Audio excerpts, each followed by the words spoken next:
আসসালামু আলাইকুম। রাত বাজে প্রায় 12টা, আমি তার টাইপা রাত বাজে 12টা।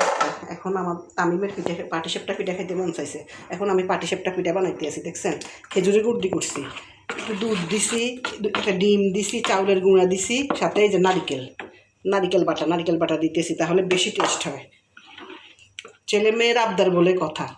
ওরা মায়ের শুধু একটাই চাওয়া পাওয়া থাকে, ছেলে মেয়ে যেন পড়ালেখা করে মানুষের মতন মানুষ হয়। যদি এরা বুঝে তাহলে তো বুঝলাম, না বুঝলে পড়ার কিছুই নেই। হ্যাঁ, দেখেন আমি এখন বানাইতেছি।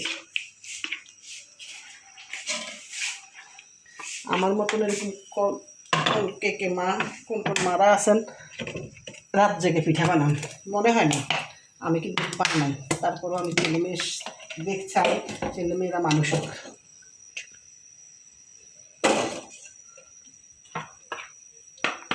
এবার ছোটোখাটো আবদারগুলো মেটানোর চেষ্টা করি আমি।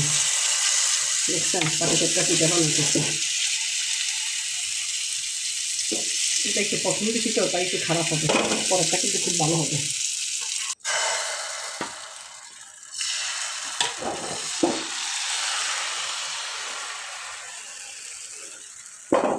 নারিকেল দিছি তো, দেখছেন, নারিকেল, খেজুরের গুড়, নারিকেল, দুধ, সব কিছু মিক্স আছে।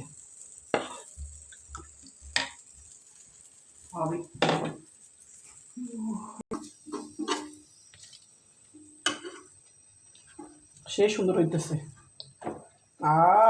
অতুলনীয় সুন্দর। দেখছেন দেখছেন পিঠাগুলো দেখতে যেমন সুন্দর তেমন লম্বা লম্বা হইতেছে।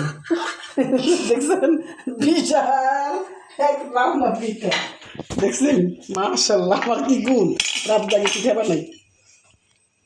শেষে দেখেন কয়টা বাজে, দেখছেন 11টা, 1টা বাজে আসছে। দেখছেন, ওই দেখেন, সত্য কথা বলতেছি, ওই যে দেখেন 12টা 53 বাজে। পরিশেষে আমি পিঠা বানাই বাসায়, মানে পাকঘর থেকে রুমে আসছি। দেখেন পিঠাগুলো সুন্দর হয়েছে না?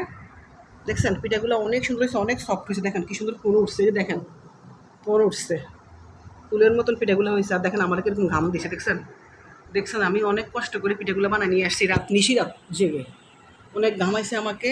তারপরও পোলাপানের শান্তির জন্য পরিশেষে পিঠা বানাই শেষ করলাম। আল্লাহ হাফেজ।